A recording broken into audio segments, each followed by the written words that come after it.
في يوم عادي زي أي يوم، علي بيجهز نفسه رايح الشغل. اتعين جديد في شركة تصميم أزياء ولسه ما يعرفش اللي شغالين فيها. عدت واحدة اسمها زينب، الراجل بيتجنن لما يشوفها، قام وراها هيتعرف عليها. شافها واقفة قدام مكنة القهوة مش عارفة تشتري، بيشرح لها ازاي وبيكلمها في أي حاجة مش مهم، المهم يكلمها. هي عرفت إنه موظف جديد في الشركة وكل حاجة في الشركة عجباه، بس بيشتكي من المدير. قالت له انت لسه ما شفتش حاجة، أهلا بيك في بيتك التاني. قال لها ما تفهميش غلط، انا بحب شغلي بس مش كده، اللي ماشيين الشغل مزودينها. شوف الموظفين مش عارفين ياخدوا نفس من كتر الشغل، وهو لو عليه لازم يقف قدام المدير ويقول له حرام عليه اللي بيعمله فينا، يرحمنا شويه. زينب نفسها تقول له انه كذاب ولا يمكن يواجه المدير بالحقيقه. كمل كلامه انه لو شاف المدير هيقول له على كل حاجه ويقول له الحقيقه المره.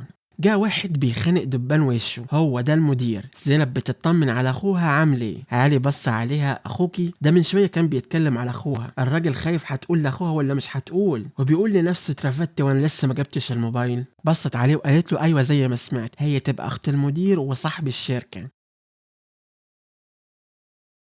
اخو زينب اسمه بوراك، مدير شركة الازياء اللي ورثها هو واخته من ابوهم. بيجتمع مع رجل اعمال وكان عازم اخته وعرفها عليه. قال لها هو ده رجل الاعمال اللي عايز يشتري الارض بتاعت ابوهم. زينب اول مرة تسمع الكلام ده، عايز يحطها تحت الامر الواقع. ما عجبهاش الكلام ده وكلمت اخوها على انفراد وقالت له مش هتبيع ارض ابوها اللي كانت غالية عليه. اخوها قال لها انا بس عايز امضتك. اخوها عايز يمشي كلمته. رجل الاعمال عايز الارض كاملة، حصته وحصة اخته، ومش هيشتري حصة بوراك لوحدها. بوراك إنسان بيحب الفلوس أكتر من أخته، ده بيستغل شهرتها في إنها تعمل إعلانات للبراند بتاعهم وبيجبرها تشتغل موديل مع إنهم مش محتاجين فلوس ولا حاجة ولا مزنوقين في قرشين. بس زينب بتسمع كلامه لأنه في الآخر ليها نص الشركة ومن مصلحتها الشركة تكبر. هي مشكلتها إن أخوها بيستغلها، ده ليها نص الشركة وتشتغل موديل وموظفة. لو الشركة بتقع عادي لو تساعده، بس هم مش محتاجين.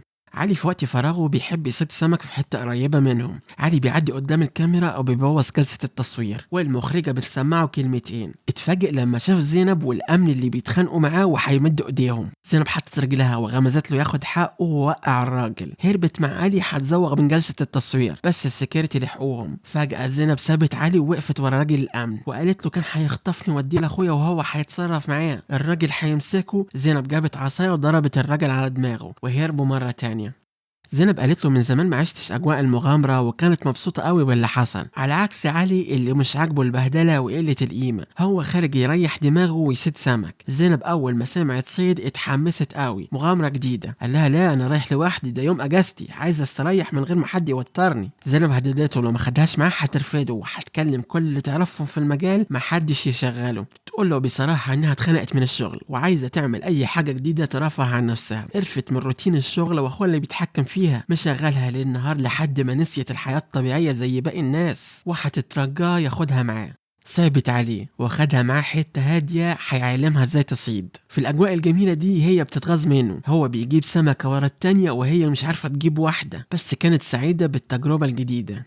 الايام بتعدي ويوم ورا يوم حبهم كان بيزيد. علي هيهديها هديه هو نحتها بنفسه، وفي الشركه بيجيب لها الهديه. هي فرحت قوي لما شافت العلبه، بس لما شافت اخوها غيرت نبره صوتها وبتقول له ايه ده. اخوها سالها في ايه، قالت له لا مفيش حاجه، ده واحد من الموظفين بيحاول يجامل مديرته في الشغل. علي اتصدم لما سمع الكلام ده. في الليل راحت عنده، قال لها ايه عايزه مني ايه، انت مجنونه مش عارفه انت عايزه ايه. في اليوم اللي بتبقي فيه سعيده ببقى كل حاجه بالنسبه لك، وفي لحظه زي النهارده الصبح بتنكري وجودي. اعترفت له انها بتحبه وحاسه معاه انها اتولدت من جديد. هي مثلت انها ما تعرفوش قدام اخوها لانه قبل كده اتعرفت على حد. اخوها بوظ العلاقه دي لانه مش عايز اخته تتجوز وتقعد في البيت. اخوها عايزه تفضل موديل في الشركه يتحكم فيها زي ما هو عايز. هي مش عايزه الحكايه دي تتكرر تاني، عشان كده انكرت وجوده، مش عايزه اخوها يعرف. في ست تعرف علي سمعتهم وهما بيتكلموا، فرحت لانها فهمت انه هيتقدم لها وندهت لجوزها والعيله يجوا يتفرجوا. لا لا انت فاهمه غلط. الست اللي ما سمحتلوش يتكلم وجابت خاتم من عندهم وقالت له اتفضل تقدم لها. قال لها ما ينفعش كده، ده جواز مش هزار. علي بيزوق خايفه ترفضه. زينب مدت ايديها، الراجل فرح لانها بتحبه وموافقه عليه، بس هو خايف من اخوها. طمنيته كل حاجه هتبقى تمام. بنشوف بوراك متضايق قوي على الارض اللي مش هتتباع. كلم الدكتور اللي بتراجعه زينب وقال له اديها ادويه تضيع دماغها وتنسيها اسمها. بوراك عايز يجيب لها الزهايمر. كام يوم كده علي بيحاول يكلم خطيبته، تليفونها مقفول وبقالها كام يوم ما جاتش الشركة. الأيام بتعدي مفيش أي خبر عنها. راح عند السكرتيرة بيسألها لو شافت زينب، قالت له زينب سافرت بلاد بره وهتستقر هناك ومش راجعة. علي بيفكر البنت بتحبه، اتقدم لها ووافقت عليه، سافرت ليه من غير ما تكلمه؟ علي بيحاول ينساها، بيحاول يرجع لطبيعته، بس لسه مش قادر ينساها. كام أسبوع بيشوف الأخبار، الإنفلونسر الشهيرة زينب بتعاني من أمراض ودخلت مصحة عقلية. علي راح فورا يطمن عليها، بس قالوا له إنه حالتها صعبة وممنوع الزيارات. وهو خارج شاف أخوها جاي يزورها. زينب كانت مريضة وحالتها صعبة ومش في وعيها. علي خرج هيكلم أخوها، بيغير رأيه ووقف سمعهم بيقولوا إيه. براك بيقول للمحامي إنه عمل اللي عليه وجاب لهم الورق اللي يثبت إن أخته عيانة وغير مؤهلة عقليا، الدور والباقي عليهم يجيبوا له الوصاية عليها. براك ادى ادوية لاخته وخلتها نسيت كل حاجة، واتفق مع الدكتور اللي في المستشفى يفضل يديها نفس العلاجات لحد ما يبقى واصي عليها بشكل رسمي، ويدير الشركات ويعمل اللي بيحلم بيه ويبيع الأرض. علي بعد ما سمع الكلام ده بيفكر لازم يقطع الأدوية عن زينب ويرجع لها الذاكرة من تاني. جاره بيسأله مش هيدخلوك المصحة، ازاي هتمنع عنها الأدوية؟ قال له اعمل اللي بقولك عليه. الجيران جابوا علي المستشفى وهو عامل اللي فيها انه حاول يخلص على نفسه. الجيران قالوا للدكتور انهم لحقوه قبل ما يعمل حاجة في نفسه وجابوه المستشفى. ده مجنون، تصرفاته مش طبيعية، احنا خايفين يحاول مرة تانية. الدكتور كان عنده شك ان علي مش عيان، بس هيصدق الجيران وهيدخله المصحة. علي في المصحة بيشوف زينب هيروح يكلمها. المشكلة انه ممنوع يخرج الجنينة في الوقت اللي هي بتخرج فيه. علي بيتعرف على العيانين اللي معاه في الأوضة وقال لهم حكايته، قال لهم انه بيحب واحدة اخوها حبسها هنا وهو جاي يخرجها، ما كانوش هيساعدوه بس لما شافوها وافقوا.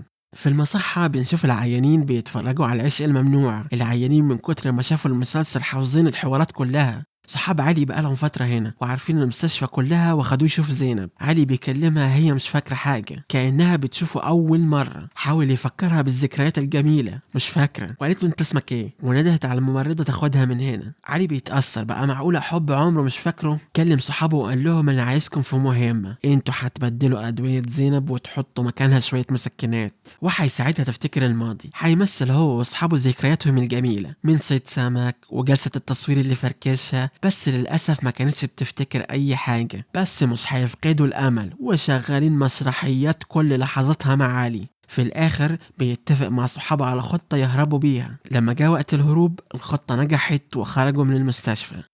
بعد 3 شهور زينب رجعت لوضعها الطبيعي. راحت السجن بتزور اخوها اللي سجنته بتهمة الاحتيال، وقالت له انها لولا علي كان عمرها هيضيع في المصحة، بس في الاخر ده يبقى اخوها. مستعدة تنسى الماضي وتخرجه من هنا بشرط واحد، يمضي على تنازل، يتنازل لها عن ورثته من ابوه. بيقول لها بكل ثقة مستحيل يمضي. قالت له براحتك، بس يا ريت تفتكر ايه اللي ممكن يحصل لوتري زيك لما يخش السجن. اخوها بيتوتر وبيخاف وبيمضي. ممتلكات العيلة كلها بقت باسمها، ورجعت للشركة من تاني كرئيس مجلس الإدارة، وراحت تجيب قهوة وعلي جاي يساعدها، وهيعيدوا نفس الحوار اللي في الأول خالص. بتوريه إنها فاكرة كل كلمة قالها في أول مرة شافته فيها. المختلف المرة دي إنهم هيفضلوا مع بعض العمر كله.